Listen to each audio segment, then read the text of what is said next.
You're very welcome along to the Matchbook Football Podcast. The penultimate Premier League weekend coincides with FA Cup final weekend and a lot more coming up in the show. I'm your host, Daniel Hussey, joined as ever this season, the solid duo of Mark O'Hare and Adrian Clarke, looking to point you in the direction of a couple of winners between now and the end of the season. Quick point in the direction of insights.matchbook.com, or if you need a full recap of all the guys' picks, and if you are watching or listening, or wherever you're watching or listening at the moment, if you can like, follow, or subscribe, or leave a comment or review, it would be much appreciated. And last thing before we get going, you can see on screen for those watching on YouTube our Pod 50 offer. That's POD50 going from now to the end of the season. So you have a couple of weeks to avail of this offer. You get £50 worth in free bets when you bet £50. Full T's and C's available on screen right now, or you can check out insights.matchbook.com for a full T's and C's on that offer.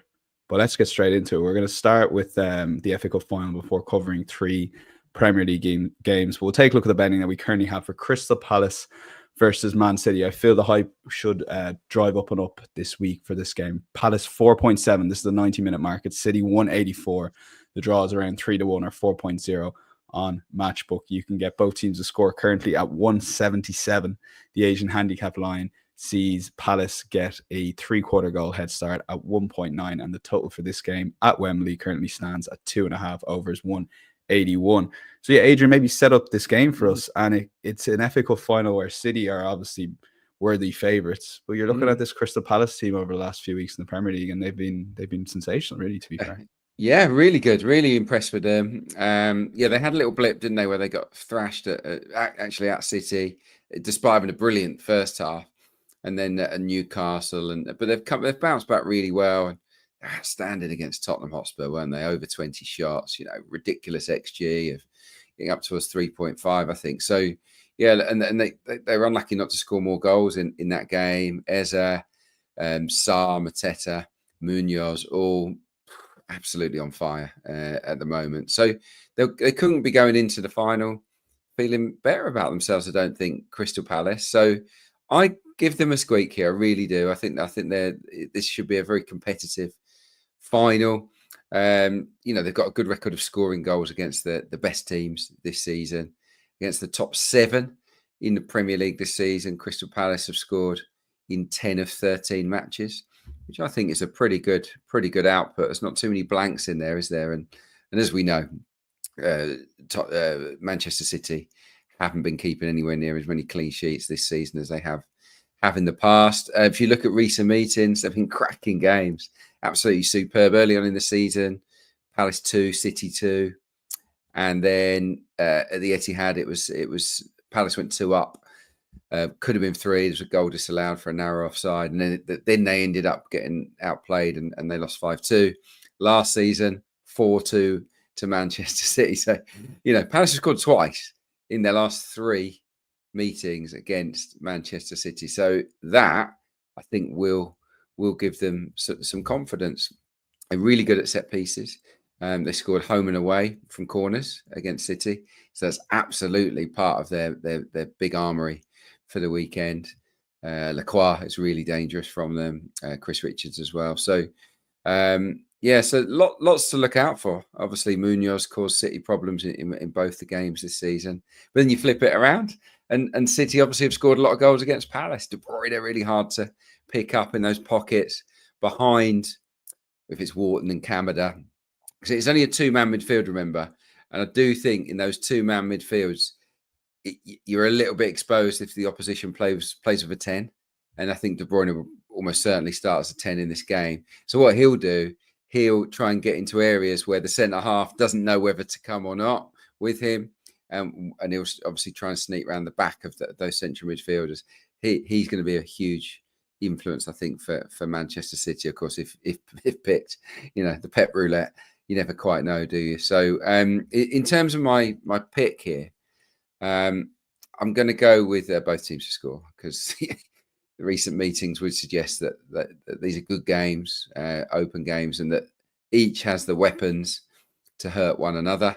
I would expect Marmoush to come back in. I couldn't believe Pep's lineup last weekend. It was a really poor starting 11 for that game against Southampton. I think they'll have learned lessons from that. I think Marmoush probably starts surely one of the flying wingers as well, Doku or Savinho. So, so I give both teams a really good chance of scoring here. And I'm going to go under 4.5. I'm going to pair that with it. One of the last 18 FA Cup finals has seen 5 goals scored in 90 minutes. Just one of the last 18. That was City 6, Watford 0. I don't think we're in for that kind of game here. Much more competitive. I don't see this FA Cup final having 5 or more goals. So so basically you're getting a far better price on both teams to score if you pair it with under 4.5 goals. That comes out at 2.2. Yeah, that's a jump from 177. And Mark, Adrian just briefly touched on the Wembley factor at the end. How do you go about incorporating that into your analysis for a game like this? Yeah, it's tricky in terms of the goal output. I don't have the data to hand, but I know someone who has kept track of goal data in domestic cup finals and basically playoff finals and cup finals at Wembley over the last decade or two. And there's a real obvious sign of sort of going unders compared to the goal totals. And I think that's understandable. Obviously, a huge occasion, pressure for both sides, not wanting to lose. I don't have the dimensions to hand, but obviously we're sort of led to believe that Wembley is a bigger pitch than an average 2, and that can obviously stretch a game out and make it more difficult for sort of basketball style matches to unfold. So I think that's a combination of things, but in terms of trying to pick a price, it can be tricky at times. And this isn't the FA Cup final that I was really necessarily hoping for at the quarter-final stage or even the semi-final stage. I think most of us were hoping that Man City might exit before the final. We might get 2 sort of lesser sides kind of meeting, but we're here now. City are odds-on favourites. I think that's understandable to win the game in 90 minutes. I don't have a huge view on the match odds because the prices between these 2 teams have been interesting, I'd say, for this season, because City were actually just 165 when hosting Crystal Palace in March. So 183, 184 on a neutral venue. Perhaps not as appealing as perhaps it first looked. They're 175 away at Selhurst Park back in December when they were in the midst of their real struggles, and they have been playing a lot better recently. That was until Pep decided to shuffle his pack a bit last weekend and really paid the price at Southampton, as Adrian alluded to. And sort of bringing Haaland back into the frame, trying to give him some game time, I think is understandable. But I was surprised Marmoush was left out. But I was more surprised about the defence, actually, because they've been hugely improved defensively when Gvardiol and Diaz had played at centre-half and O'Reilly at left-back, and sort of to push Gvardiol back out to left-back. Basically they just played at half pace, really, for an hour or so and sort of had a bit of energy there for the last 20 minutes to give it a right good go. We're probably unlucky not to score, but arguably that's one of their worst results of the season, all things considered. They were clearly quite triggered by it when we saw the Diaz comments post-match as well, quite rattled by that performance, that result, and Southampton's approach. And that's one thing I probably would say is, from a Crystal Palace perspective, it's almost like Man City have kind of been poked a little bit by what happened last week, and they'll be able to try and prove a point. But as you boys have said, Palace have caused them problems this season, and they've caused them problems quite regularly through the years, not just under Oliver Glasner. Adrian said Palace has scored at least twice against City in the last 3 games. It's actually the last 4 games, and actually 5 of the last 6 meetings between the 2 teams, Palace have scored twice or more against Man City, which is quite remarkable, really.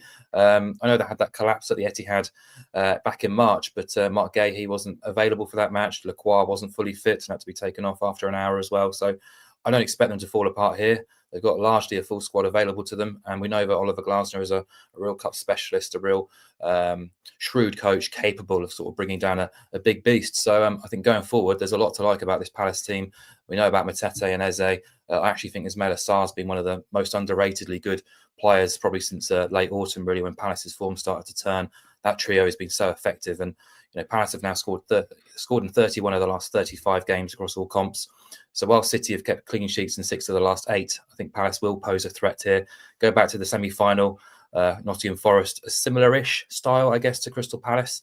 Well, they had opportunities, 1.72 expected goals, 3 big chances, hit the woodwork 3 times, didn't score. So I think Palace can be a bit more clinical and cause City more problems and get on the score sheet this time around. And similarly, I like both teams to score. I think if you hit it on the nose at 177, it's absolutely fair enough. But yeah, got a bit greedy, chucked in under 4.5 goals as well for the bigger price. I've got a slightly different stat to Adrian, but go back to 1995 and only 4 FA Cup finals have produced 4 goals or more, let alone 5. So these matches don't tend to open up into full-blown shootouts, and I don't expect this one to either. So hopefully Palace can be competitive. I think that's what we all hope from a neutral perspective. But yeah, fancy them to score in what should be a good game. Okay, Mark, going all the way back to 1995, which was Everton, I think, beating Manchester United. That's a long time ago. Yeah, that was my pomp then, Dan. You know, don't diss it. Yeah. Adrian Clarke at his, Adrian Clarke at his peak, dreaming of FA Cup finals potentially. But we will lock in both teams to score and under 4.5 goals at 2.2. And this is our £10 money back. Bet Builder has been a treble throughout the season, but we're sort of rewarding listeners here a little bit with a double here and a very doable double. Both teams to score combined with under 4.5 goals, 2.2 on the match with Bet Builder. If you put that in and back it with Matchbook, you get your £10 money back as a free bet if the bet loses. I think we're 2 in a row actually on the weekend football podcast here, so let's hoping for 3. And moving on to Arsenal versus Newcastle, take a look at the betting that we currently have on matchbook.com. You can back Arsenal at over even money here. 2.04, Newcastle 3.95, the draw 11-4, or currently 3.75 on Matchbook. Both teams to score, yes, is around the 1.6 mark at the time of recording. And Newcastle are getting a half goal head start in the Asian handicap line. That's double chance effectively at 1.9, and 2.5 is the total with overs available at 1.8. We'll throw this back to you, Adrian, on Arsenal. I mean, trying to see out the season, trying to make sure second is up for grabs. And I guess if they avoid defeat here, it will largely be their second place, and more or less, I guess. Yeah, it's a big game, isn't it? It's turned into a big one. Obviously, defeat and Newcastle maybe fancy their chances of finishing second. So, yeah, it's important. Arsenal want to get that point they need to guarantee the top 5, but yeah, I expect it to happen. But it's a really challenging game because Newcastle have got very dangerous players, and they've got the Indian sign over Arsenal, haven't they? Eddie Howe against Mikel Arteta has been one-sided this season, hasn't it? 3-0 to Eddie Howe. So there's a little bit of revenge here from Arsenal's point of view. Howe's style of play and the way his players have executed their game plans has really unsettled Arsenal's rhythm in recent meetings. They've been aggressive, hostile, and have stopped Arsenal's flow. And they've kind of tried to force Arsenal to have a lot of the ball and put crosses into the box where they'll back themselves. And it does interest me what they might do tactically as well, because they went to a back 3, didn't they, against Chelsea, which I thought was really interesting. And they did go to a back 3 against Arsenal, if you remember, in the Carabao Cup semi-final. I think did it in half of the first leg, and with the last half an hour of the first leg, and then they did it in the second leg. So I actually think they're going to go 3 centre halves here, which again will strengthen them inside the box. There's no Mourinho, of course, for them to worry about. So I think Arsenal's tactics will have to change anyway. Even Havertz is back in training, I'm told, but it's going to be a smaller forward line for sure. And I think Arsenal are going to look to play in a slightly different way this time around. I thought they were good at Anfield, really good Arsenal. Excellent attitude, really assertive, just as they were in Paris. You know, I'm not going to be critical of that performance. I thought it was by and large excellent. And if they can repeat that, they can win this game. There's no doubt about it. They certainly shouldn't lose it. But it's Newcastle, so I'm a little bit reticent to go with Arsenal here. So I'm going to chuck in Arsenal double chance as my first pick, pretty much on the basis of surely Newcastle can't beat Arsenal 4 times in the same season. I just think surely they can't, and I would like to think that Arteta and the players will have learned lessons and that they will get the result that they need. What am I going to pair that with? Under 3.5 for sure. 11 of the last 12 meetings between these two clubs under 3.5. It's actually a crazy stat. I should have gone BTTS no, really, but I just don't know if I trust that. 14 of the last 15 meetings between these two sides have seen both teams to score at no land, which I just think is unbelievable. It's unreal, isn't it? Crazy. You think how often both teams to score lands these days. Normally the team that scores first wins. It's as simple as that. But I've avoided that, but I am going to go with under 3.5. 67% of Arsenal games this season gone under that threshold, 64% for Newcastle.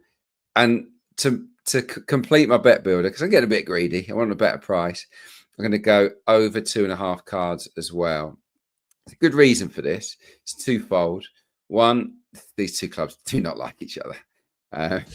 There's beef. You know this, Dan. I do. There's a lot of aggravation. Yeah, Bruno actually, because of that sending off at the weekend with Jackson, there's been a lot of videos of Guimaraes and the way he forearm smashed one of the Arsenal players not so long ago and got away with it. That's been doing the rounds this week. There's been a lot of arguments, a lot of bad tackles, and a lot of flare-ups between the two coaching staff as well. So over 2.5 cards, I think feels good. I think it's almost certain. And wait for it. The referee, Simon Hooper, has given the second most yellow cards this season. He's also averaging 4.61 yellow cards a game. Of the regular refs, the ones that sort of had at least 10 matches this season, only John Brooks averages more yellow cards per game. So Arsenal double chance. Think they can get a result. Definitely low scoring, under 3.5, and chucking over 2.5 cards. And it comes in at 2.3.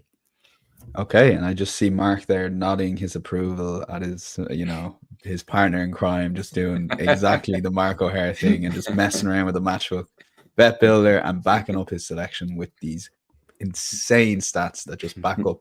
And it seems like a shoe in a 2.3 mark. Yeah, it's a decent shout. I like the way he's thinking. I like the way he's working. Looking at the referees, very nice. Yeah, I was nodding along because a lot of what Adrian was saying makes complete sense to me, and is why I'm going to be pro Arsenal. And sort of reaching a little bit, but we are sort of on the penultimate weekend of the season. A lot of data and stats can go out the window, but there's two things that Adrian said which really resonated. One of which was the bad blood, the beef between these two teams. Despite Arsenal just requiring a point to secure top 5, I think they'll be really keen and eager to make a statement and beat Newcastle, because the other stat, obviously, he read out was the fact that Newcastle had beaten them 3 times this season. No side has ever beaten Arsenal 4 times in a single season, and I'm sure that's a stat will be made available to both camps. But from an Arsenal perspective, that is something you definitely don't want associated with you. So I think there's a couple of reasons there for Arsenal will be more than motivated to end this 4-game winless streak at home and get a victory. Obviously, Marino's missing. That is a blow in forward areas. I think there's slight doubts over Rice and Trossard. But yeah, bar that sort of opening salvo really at Anfield, I thought they played pretty well for the most part, produced a really good response. I was pleased to see some good displays from Saka, Odegaard and Martinelli, 3 players who perhaps have been unfairly criticised in some quarters in the last couple of weeks or so. I think all 3 are the point to prove and showed it. And yeah, Newcastle, look, they were brilliant for the most part in all 3 of those victories against Arsenal this season, particularly the cup games. Really impressed me in that sense. But there's the price here on Arsenal just to win the game. It was 208 before we recorded. Did you say it's 204 now? Yeah. Arsenal were 167 to win the League Cup clash at home to Newcastle in January. Now there were odds against. That's a big difference. I know we're sort of 5 months down the line, but even still, it's a big difference. So I really like the idea of backing Arsenal minus a quarter at 175. So a bigger price minus a quarter than they were to win the game just back in January. So obviously this means if the game ends in the draw, we only lose half of our stake. So I think that's a very backable price. Newcastle, of course, are in great form. They've had a remarkable campaign. Eddie Howe deserves huge credit for what he's achieved there. However, it's a kind of something I've tried to sort of oppose them with a few times this season, really. It's their record away at the better teams in the league. In fact, away at teams in 13th and above, Newcastle have returned just the 1 win, 4 draws and 6 defeats. They've conceded 23 goals in that 11-game sample. Opposed them at Brighton. I thought they were actually probably slightly the better team on that day, but they failed to win. Joel Linton's still missing, so they weren't able to dominate the midfield battle as perhaps they can be. So, yeah, I think if you oppose them or if you back the opposition with a minus a quarter start, you've only lost your full stake once in Newcastle's 11 trips to the top 13. And if you backed Arsenal minus a quarter at home in every home league game this season, you'd have lost your full stake just twice at the Emirates in the Premier League. So I think final home game, a point to prove, playing a team who you don't particularly like and have something to get over. Obviously, you want to avoid that. 4 defeats in one season. Yeah, it's all, I think, in Arsenal's favour here to support those, to suggest that the price is a little bit too big. And I think the motivational factor here is kind of weighing Newcastle's price down a little bit. So I'm prepared to oppose them on this sense and get Arsenal on side. But it is a tricky one. Okay, yeah, we will lock in. We'll go Mark's selection just on the Asian handicap line. Arsenal minus a quarter. That's half your bet on Arsenal. Drawing a bet and half your bet on Arsenal minus half a goal. Effectively, Arsenal to win there. And then Adrian's selection is Arsenal double chance under 3.5 goals, over 2.5 cards at 2.3. Let's go to Friday night game here and wait till you see the prices of this game. Aston Villa versus Tottenham. I mean, I was expecting, and we're going to go to Mark first in this, Mark. I was expecting Villa to be obviously favourites and obviously short, but they are 1.38 to be the Tottenham side. I'd say we're rated very similar to them at the start of the season, 8.4. The draw is 6.2. Both teams to score currently is 1.68. The Asian handicap line sees Spurs get a 1.5 goal head start at 10 to 11 there, or 1.91 on Matchbook, and 3.5 is the total for this game. Mark, yeah, I mean, how did we end up here? I mean, obviously we've got the Europa League final coming up on Wednesday. This game is controversially in some quarters being moved forward to Friday night, but yeah, take it away with your thoughts on the current prices. How did we get here? One team has no interest whatsoever in this game, and the other team does. One team's in fantastic form, the other team's definitely not. So, yeah, I hoped Villa would be a little bit bigger than this, but they're not. That's just the state we're in at the moment, 2 games from the end of the season. But, yeah, if you wanted to be pro-Spurs, they've got an incredibly good record at Villa Park in the Premier League. They've won 8 of the last 9 visits here, which is quite astonishing, really. But this, for me, has to be the easiest and most obvious home win in the Premier League this weekend on the coupon, just considering the circumstances, which I sort of alluded to there. Villa have won 7 of the last 8 Premier League games. They're unbeaten in 20 across all comps at Villa Park, which is the second longest run, I think, in their history. They've won 14 of those. They're gunning for the top 5. You've got motivation, form, home comforts, all in their favour. I know there's no Tielemans, Ramsey or Rashford, but you look at the bench at last week's game at Bournemouth, where I thought they were very professional. Ross Barkley, Daniel Marlon, Leon Bailey, unused substitutes, which kind of goes to show how strong this squad is right now in midfield and attacking areas. So I think they can survive those absentees. And compare and contrast with Spurs, where everybody understands that the Europa League has been their priority now for many months, but it's just made for some absolutely wretched and appalling and embarrassing efforts in the Premier League, where they've lost 7 of the last 10, winning once, which was against Southampton. That last week, defeat to Palace, which Adrian's already sort of touched on. The amount of opportunities they allowed Palace was laughable, really. Their 20th defeat of the season in the Premier League, 24th across all competitions. I mean, the numbers are pretty bad, really, but the performance levels, yeah, they've been utterly dreadful. They made 8 changes last week as well. So the players coming in, you'd think, would want to try and sort of prove themselves or try and be in with a shout to play in the Europa League final, but obviously not. They played without sort of pride or purpose, and just no real excuse for the half pressing, half trying efforts. And yeah, as I say, pretty embarrassing, really. So I just don't see why Friday night will buck that trend, really. You've got players aiming to avoid injury, a side that's going to put all their eggs in the Europa League basket. So little motivation, no form, no pride, disastrous away record as well. 11 defeats and 13 trips to the top 14. I'm pretty certain this is going to be another defeat. So obviously the market's gone way overboard with Villa here, but we can back them at a fair price by just including under 4.5 goals.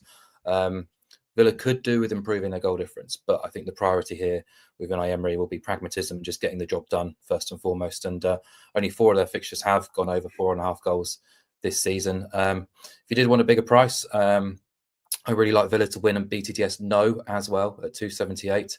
It's not a bad one to cheer on. Villa have kept 5 clean sheets in the last 8.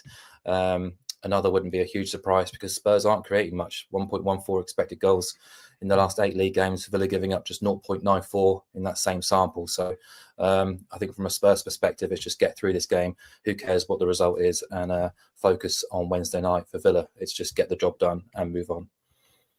Okay, yeah, Villa under 4.5 goals total in the game, 189, or combine the Villa win with both teams to score now, and you get 278 for Mark. And yeah, Adrian, Mark touched on that Palace game. I sat down and watched the match today too, and I couldn't believe every clip they showed was just a Crystal Palace chance. I mean, Spurs didn't try a leg that game. No, they were dreadful, weren't they? Yeah, it was a pretty pitiful effort. I would have liked to think that a bit of pride will kick in this game to a degree. You can't completely dismiss it, and they don't want to go into the final off the back of a pasting, do they? So I think in their heads they'll give it a go, but the bottom line is I don't know if they're good enough, and certainly don't have the enough motivation, I don't think, to overcome a Villa team that are just flying, aren't they? They're the ones that are soaring into the top 5 with this unbelievable run. They're top of the 10-game form table, Aston Villa. So over the last 10 games, no team has got more points. 24, 8 wins out of the 10. Spurs, for the record, are where they are in the league, 17th in that form table with those 7 defeats from 10. So that's why, they're not fancied. It's not just because they're distracted by the Europa League. These are just 2 teams in very different form. The away table this season, guess where Spurs are? 17th. 17th. Again, yeah, 11 defeats from 18. Is it going to be 12? Probably. That Villa have just lost just one home game all season. That was way back at the start against Arsenal. This is in the Premier League. And in the Premier League at home, 16 of their 18 home games have gone under 4.5 goals. And Mark's right to point out they've started to keep clean sheets. They've been much. They haven't been sort of as wild as they were maybe earlier on in the season. They seem to have tightened up a little bit. So I do think that Villa and BTS is interesting at the price. But I'm gonna follow Mark in here. Villa and under 4.5 goals. I feel very confident we won't see 5 or more goals, and I feel very confident that Villa will win the game. 1.88. Okay, and after 36 games of the Premier League season, Adrian, guess where Spurs are? 17. You know it. 17. It's actually insane, and we will talk about the Europa League final. I mean, it's up there with one of the most important games surely ever played. Has to be. I mean, one of these clubs is going to be their worst season ever, really, for years and years, and the other team has Champions League football next season. It's insane. We will lock in Aston Villa and under 4.5 goals, 188 at the time of recording, and move on to West Ham versus Nottingham Forest. West Ham currently 284, slight underdogs to Forest, need a victory. Forest Sunday 272, the draw 345. Draw no bet effectively in the Asian handicap line with Forest Fabs at 188, and 2.5 is the total here. Under is 188. So yeah, Mark, Nottingham Forest, that was a sickener in Leicester, not just the equaliser, but obviously Iwanyi and everything else that happened after that. But looking at their last 2 fixtures, I mean, if they win their last 2 games, they're right in it, aren't they? Yeah, they're definitely not out of it, but I've got concerns about them, which kind of go on more than just sort of failing to beat Leicester at home. And yeah, enough concerns for me not to want to back them as favourites away at West Ham, who have stunk the place out most of the time under Graham Potter, but have little left to play for. But just seeing Nottingham Forest favourites away from home right now makes me a little bit twitchy. In fairness to them, they have been good at beating the lesser lights home and away this season when they have been favoured away from home at 275 or lower. They've done the business away at Ipswich, Wolves, Brentford and Leicester, but it's 1 win in 6 now. The pressure, I think, of the situation is starting to affect performances. Injuries haven't helped, of course, but nor is the form of some of their sort of key men, particularly in defensive areas, I think. And we've praised Murillo and Milenkovic for a lot of the season for being a brilliant defensive duo, but their levels have dipped a little bit. I mean, against Leicester last week, Buonanotte was given far too much space and time, for example. And then I sort of look back at my notes, really, since they lost to Villa Park in early April. And I've got Murillo down making a mistake against Everton, against Brentford. The centre-backs just let the ball bounce 2 or 3 times against Brentford. There was a real shakiness about their performance against Crystal Palace as well. So the solidity, which kind of was the hallmark, the foundation for their success this season, has sort of been eroding away a little bit. And they're playing a bit like a side who are suffering, I guess, from imposter syndrome, being right up there with the big 5 or chasing the big 5, the top 5. So they've looked knackered. I think emotions are running pretty high, probably in and out of the team, as we saw with Marinakis storming onto the pitch to remonstrate with anyone who would want to listen to him. Scenes we all want to see. But I think they are opposable at the prices coming into this match personally. But am I going to trust West Ham to do the business? No, I'm not, because they've not. Well, I think they've won back-to-back games once all season. And last week's win against Man United obviously comes with asterisks and caveats basically over the opposition. It's only 3 wins in 16 now under Potter. I guess there were positives last week. Kudus, Wan-Bissaka down the left-hand side were a real threat. Bowens continued to sort of contribute again. I think that's gone under the radar a little bit now. 6 goal involvements in his last 6 games. He's also scored in his last 3 at the London Stadium. So I was looking at him actually to sort of make a difference here. He's 2.9 to score, which I think is a really great price. for West Ham's top goal scorer. So it's my way of basically being negative against Nottingham Forest and opposing them in some way, is to back Bowen to score here at 2.9. Forest have kept just one clean sheet in the last 8 Premier League games. They've given up an average of 166 expected goals, and they haven't kept a clean sheet on the road since January. You look at Bowen, he's averaging a goal every he's averaging 0.35 goals per 90 in the Premier League this season, which is just slightly above his XG per 90 figures. He's had a shot on target in 8 of his last 9. And he's produced XG values of 0.3 or greater in 4 of his last 6 outings, which kind of shows he's getting into good areas and good opportunities. So, yeah, I think close to 2-1 just to score. I think I'll back Jared Bowen to score, and what's a tricky betting heat. Okay, it might be a way in to support West Ham without having to support West Ham.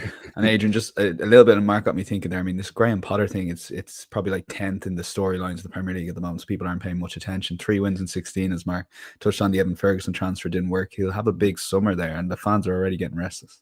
They are, yeah. It's not gone great, but there was a good win, wasn't it, at Old Trafford? It's just when you think he's sort of losing it, he pulls out these results. You know, he won at Arsenal as well, didn't he? You know, both excellent away day wins. So, you know, there's something there, but they can't do it consistently. Mark's right. Only once have they got back-to-back wins all season. Their longest run without a loss all season is 4 games. Okay, it happened once. They've not had a 3-game unbeaten run. So every other run was a max of 2 games before they lost.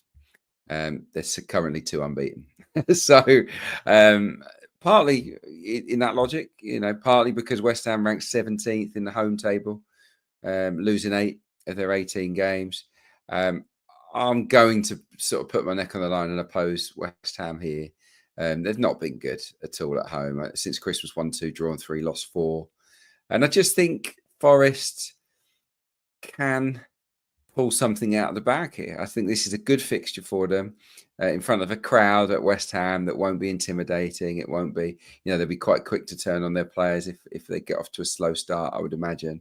I think Forest, if they bring their game, and that's the question mark, if they bring it, they can definitely win this game. They've got the 3rd best away record in the Premier League this season. 30 points. They've won 9 of 18. So they've won half their away games, albeit a lot of those were early on in the season. They've not blanked away from home, though, despite this poor run. Not blanked away from home since the 25th of January when they got walloped by Bournemouth. In that run, they've averaged 2 goals a game on the road, Nottingham Forest. So they've been conceding quite a few, but scoring. Had some easier games, you know, like the Ipswich one, for example. But they've still been scoring goals on the road. They won this 3-0 at the City Ground against West Ham. Maybe wait for the fitness juice because Murillo didn't play against Leicester. It was Morato, and I never think they're as good with him. I think he's closing in on a comeback, and like if it's 50-50, I think they're going to play him, given it's 2 games left.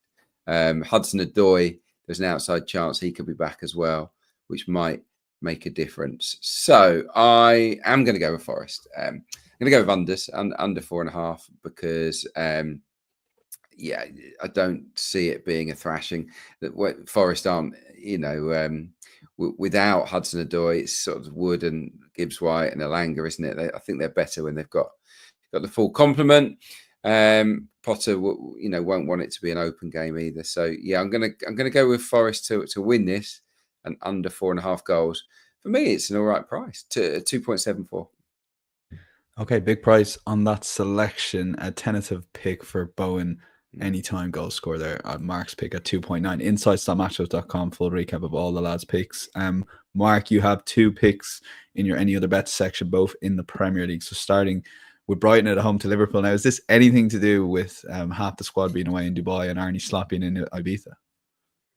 It is, yeah. I mean, it has to be, right? I'm not suggesting.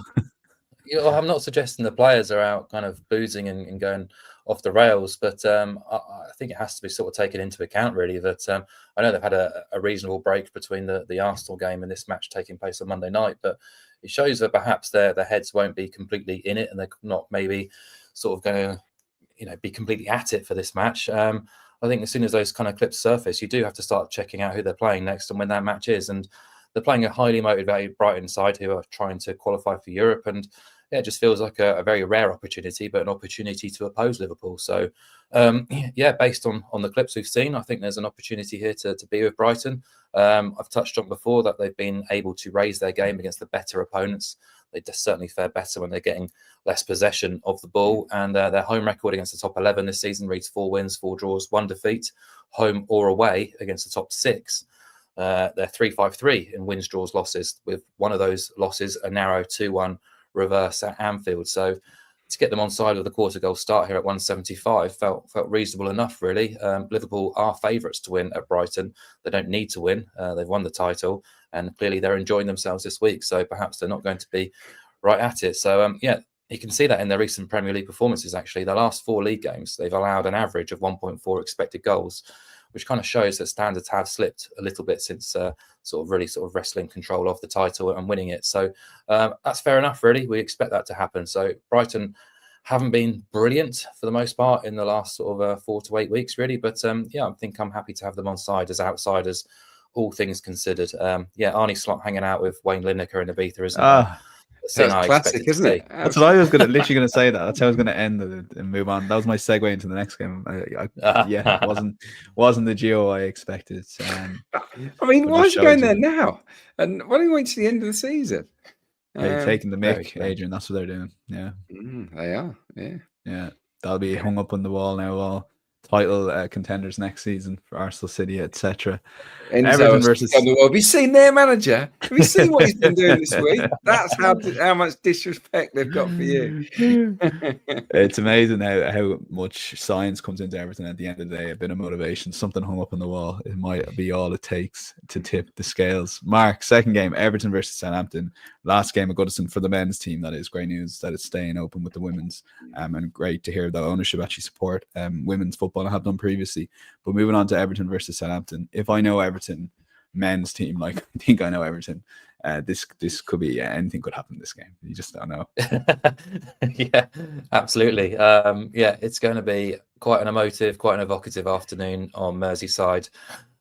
Fresh from that, come from behind win at Fulham, 20 points clear now of the drop zone, which is absolutely sensational considering where they were before David Moyes returned to the club, when there was real talk of Everton starting their new era in the new stadium in the Championship. But he's overhauled their campaign. There's going to be a lot of work to be done through the summer. I think the head of recruitment's leaving, the director of football is leaving as well.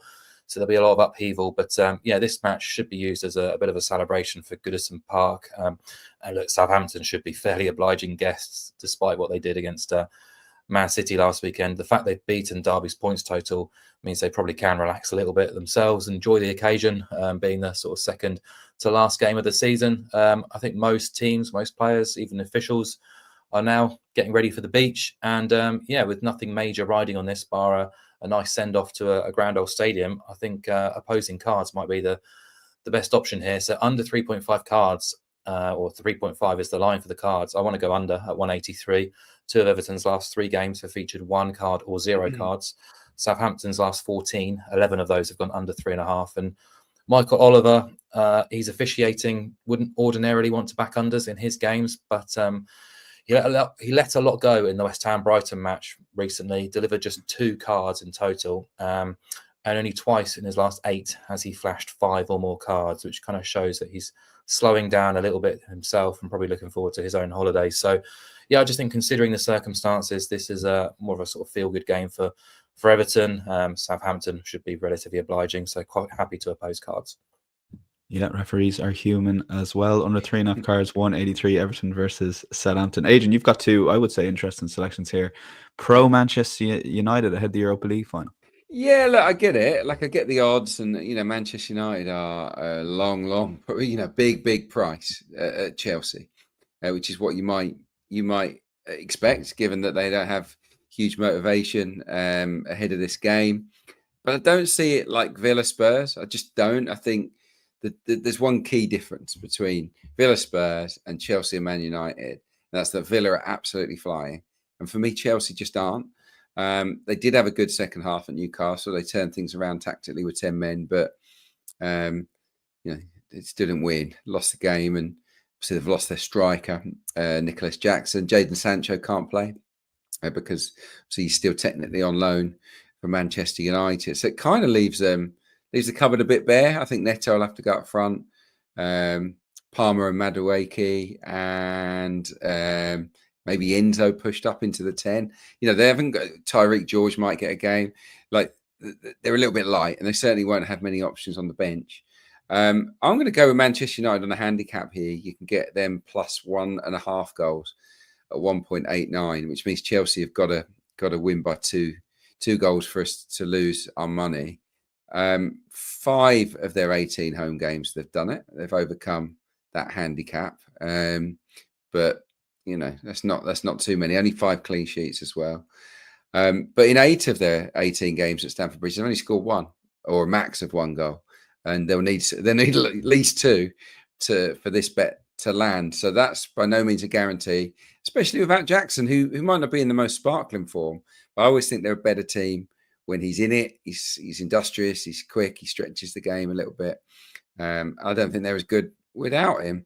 I also think Man United, even though they'll be distracted and not playing for anything, I think they'd love to ruin it for Chelsea. Just think, it's 2 big clubs, isn't it, going head to head. And I think that they would take a little bit of pride in sort of messing things up for Chelsea. And remember, they've raised their game against the better teams this season, United, away. They did draw at Anfield. They drew at Arsenal in the Cup and won on pens. They won at the Etihad. They drew at Villa. I just think they're one of those annoying teams that can kind of pull out a half-decent performance, just to annoy you. Also, this season, considering how rotten they've been, they've lost by 2 goals or more in just 3 of their 18 away games.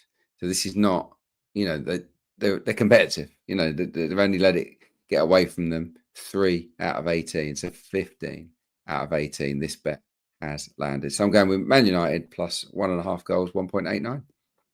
Okay, and second selection, Jamie Vardy to score against Ipswich, probably his last big opportunity to get a goal in the Premier League. Yep, exactly. Narrative-based pick this, a little bit like Mark's. It's Jamie Vardy's farewell at the King Power Stadium. They've got Ipswich Town at home. Guess how many goals he's on? He's on 199. He got that goal against Southampton in the last home game when they finally broke their duck. And basically, it's going to be the Jamie Vardy show at the KP this weekend. There's going to be a lot of singing and dancing around him and his farewell. And I just think that they're going to be trying everything they can to get him a goal. I think they'll leave him on the pitch until right near the end, where he might get an ovation. He'll be on penalties, that. And I just feel like he is a Hollywood ending kind of player, Jamie Vardy. What a career he's had, what a story. And I just think to score in his last game at the King Power, to make it to 200, it kind of feels written in the stars. Look, we know what Ipswich are like. They're a bit slow at the back as well, a bit loose as well, you have to say. They conceded 20 goals in their last 10 away games. They've conceded at least 2 in 7 of those 10 away games as well. And Leicester have actually started to play all right. They've scored 4 goals in their last 2. Heady heights for them. And look, Vardy, most of the goals he scores are at home. So, I think it's a nice little price, 2.05, little fun one to cheer on. Jamie Vardy to score anytime. Leicester at home to Ipswich. Yeah, there won't be another Jamie Vardy. That is definitely guaranteed there. Long shot time and market games. We covered West Ham versus Forest. 1-1 appeals to 7.0. So there's a bit of juice in that price. Yeah, what I would say is if Adrian hadn't have promoted Jamie Vardy to score at any time, he would have been in my long shot. Vardy to score and Vardy to be carded, because if he does get that 200 up, the shirt is coming off. Shirt's coming off, isn't it? So if you're going to back him to score, you might as well back him to be carded as well. Should get at least 12s, possibly closer to 16 to 1. If you're they're not related, are they? Yeah. Efficient. Yeah. So definitely look at that if you're looking to back Vardy. Adrian beat me to it this week. So I've had to scrabble around for an alternative. And I said I wanted to oppose Forest in some way or form. I felt like this might be a reasonable solution. West Ham's last 3 home games have all ended in draws on both sides scoring. The most recent 2 were 1-1. I had the draw on both teams to score originally in here at 4.5, but feel like a swing for a bigger price, and the 1-1 correct score comes in at 6-1, 7.0. 8 of West Ham's 36 games have ended 1-1, which is 22%, which is quite a chunky hit rate really for a correct score. It has only occurred 5 times for Forest, but they've drawn the last 2 with both sides scoring. And if you look at the matches in Forest games which have been won by either team, 16 of 28 were settled by just 1 goal margins. So they're very much involved in quite tight, close, competitive matches. So yeah, just felt like chucking a dart at the 1-1 correct score here at 6-1. Okay, backed up there as well. Adrian, for you, FA Cup final shock. Let's have it. Yeah. We've gone with both teams to score and under 4.5 as the main pick. But we all, unless you're a City fan, the whole of the country, the whole of the world really wants Palace to win this game. And as discussed, I think they're capable. That front three is excellent. Munoz is good. Back three, I like it. I like the way that they're organised by Glasner. Palace and both teams to score 8.6.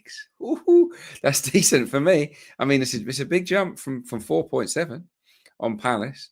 So I think it's a real standout. In terms of both teams to score landing in Palace games, 14 of their 17 games against the top 9, both teams to score has come in. In City's case, 15 of City's 20 matches against the top 12, Palace are top 12. Both teams to score has landed. I think that those are strong numbers, as well as the fact that previous games have seen both teams score not just once each, but multiple goals each. There's plenty to make you believe that both teams to score is a value pick here. But Crystal Palace, in the form that they're in, creating the chances that they are, with the record of causing Manchester City all sorts of issues in recent meetings, I think it's a great price. Palace, both teams score 8.6. Okay, we'll lock those 2 long shots in and insights.matchable.com. Full recap on Mark. If you had one selection on the card, it's the bet we covered earlier on in the show at the Villa versus Spurs game. Yeah, quite simple. Spurs have no interest in this match. Villa definitely do. It's quite pretty enormous for them, really. So going to back them to win the game, include under 4.5 goals to get a backable price. I think it's just a case of getting the job done from a Villa perspective. But as I said earlier, you've got motivation, form, home comforts, all in their favour, really. A squad which is pretty well stacked, despite a couple of injuries too. Playing a Tottenham side with no motivation, no form, no pride, and just a terrible away record too. So I'd be I'd be shocked if Villa failed to win this game. So under 4.5 goals is really the clincher here. So fingers crossed Spurs are capable of keeping the score down, which, can't always trust them to do so, but hopefully they do so on Friday. That might be the big issue. All right, in the best bet. And Adrian, for you, didn't think we'd squeeze a playoff game, but this is tomorrow night, Charlton versus Wycombe, 0-0 in the first leg. Snuck one in, Thursday night game in front of a sellout at the Valley. It's going to be a great atmosphere there. They haven't had good times really at that club for a long, many years. So this is a big night, and I think they'll deliver. The first leg was an absolute stink fest. It was awful.